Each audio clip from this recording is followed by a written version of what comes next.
So now the alert will not be shown here by using ngIf, and hence I'll comment this out as well. And I'll not add anything to the DOM here, for now at least. Now my goal is to instead create that alert component dynamically and show it dynamically. And dynamically is the wrong word maybe, I mean programmatically from inside code. Now for that, we first of all need a new method, because now we have to write some code to show the error alert. And I'll turn this into a private method, show error alert. I added this to the auth component, and show error alert has to be called whenever we have an error. So here, when we set the error, we now have to call this show error alert. And of course, we could now also change the general flow to not set the error globally on a property here, but instead pass it here into show error alert. And that is what I will do here. I'll still set it globally because we used that in the past, but you wouldn't need that now because this error property now has no real use because we're not using it in the template anymore. Still, I'll leave it here because we used it in the past, but you don't need it anymore for this approach. Instead, show error alert will receive the message. So let's accept it here. It will be of type string. And in here, the goal now is to dynamically create our alert component. Now for this, you manually need to instantiate a component. Now, a simple approach you could take would be that you import your alert component here. So you go to the shared folder, import it from the alert folder, and then from there you import the alert component. Now we have access to the alert component, which we defined in that file. And now, of course, you could think that you simply create an alert component and save it in alert CMP constant maybe by calling new alert component. It is a class after all. Now this is valid TypeScript code, but it is not valid Angular code. This will not throw an error if you compile it. But it also won't work in any way. You can't work with that alert component then in the way Angular needs to work with it. Because Angular does a lot more than just create an object when it instantiates a component. It needs to wire it up. It needs to wire it up to change detection into the DOM. This here would be a normal JavaScript object, and that is not what Angular needs. So therefore, you can't create your own component like that. This here won't work. Instead, you need to let Angular create this component. And for that, Angular gives you a tool, the component factory.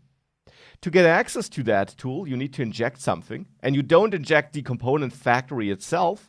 Instead, you inject a component factory resolver. Now, of course, it is up to you how you name that argument. And again, I'm using that trick here where this automatically gets stored in a private property. It's up to you how you name this, but the type thereafter is component factory resolver. And that's really important. It has to be the resolver, not the component factory itself. Component factory resolver is then imported from @Angular core. Now with the component factory resolver injected, in show error alert, you now use that resolver to get access to component factory. Yeah, sounds strange, right? But this is how the flow works. So there, you now use the component factory resolver, and there you have a resolve component factory method, which gives you access to a component factory as provided by Angular. Now to that factory, you have to pass the type of your component, which in our case here would be the alert component. Now you don't instantiate this, you don't have new in front of this or anything like that, you just pass in the type, so that Angular knows where to look for that component, which it then should create for you. This method here will return a component factory, or to be precise, an alert component factory. Not the component itself, just the factory. So this now is essentially an object that knows how to create alert components, which is a great first step at least. Now with that factory, we can use that factory to create a concrete component. But for this, we also need a place where we can attach it in our DOM. And we don't have that place yet. We need to tell Angular where we want to add that component. And now you could think that you use some way of getting access to some element. Let's say here we want to add it, so we add a div with a local reference, add here. And with add view child, we could get access to that, as you learned earlier in the course. But this is not how it works. Angular needs a view container ref, which you might remember from the directives deep dive section. A view container ref is essentially an object managed internally by Angular, which gives Angular a reference, a pointer, to a place in the DOM, you could say, with which it can interact. And this object has more than just like the coordinates where it sits. It has methods like, hey, please create a component here. And we need something like this. Now, to get access to such a view container reference, there is a nice trick, or actually not a hack, it's the official approach for getting access to it. We can create a helper directive. Now, that directive could be named placeholder. You can name it however you want. And I'll name it placeholder.directive.ts. That's the file name. And in there, we export a class. I created this in a shared folder, by the way. I export a class, placeholder directive. And that will receive the add directive decorator, of course. Now, this add directive decorator needs one thing, and that's the selector. The selector here should be an attribute selector so that we can add this directive as an attribute to any element. And I'll name this app placeholder, like this, following the naming patterns you should use for naming directives with this camel case notation.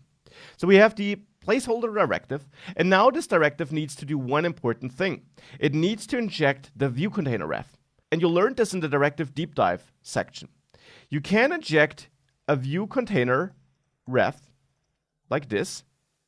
You need to import view container ref from @Angular core. And this automatically gives you access to the reference, to a pointer at the place where this directive is then used. So this will allow you to get information about the place where you use that directive.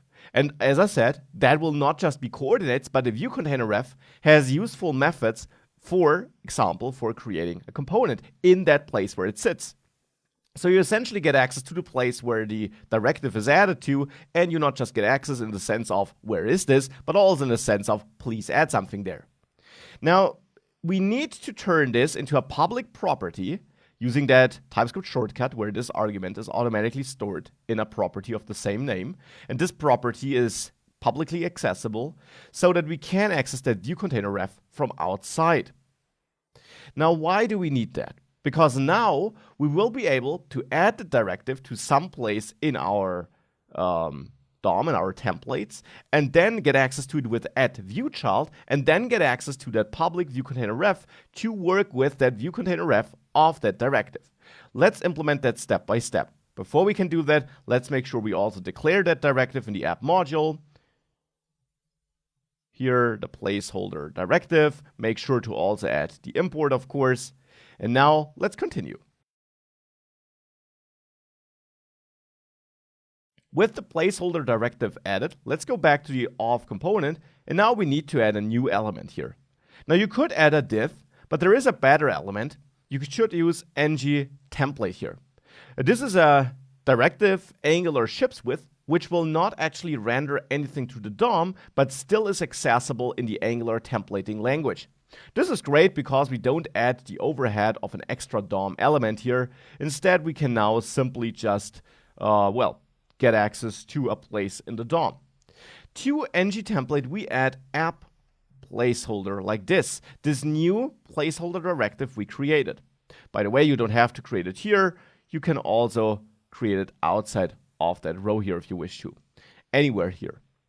So now we have that ng template element added, which is considered by Angular when it parses the template, but which does not render a real element to the real DOM, which is great.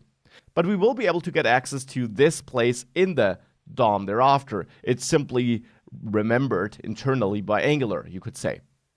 So now we have that. How does it help us? Well, in the auth component TypeScript file, we can now get access to that directive with the help of @viewChild, which you already learned about in the component deep dive section.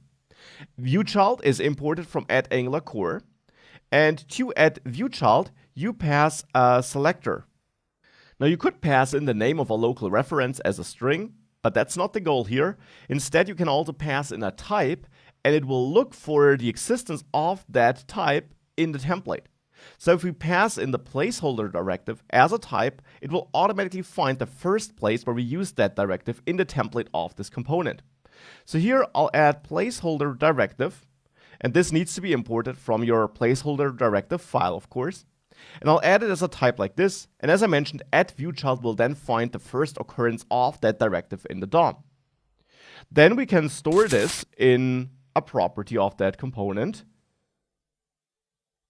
like alert host would be a fitting name because it will be the place where we host our alert, and this will be of type placeholder directive, of course.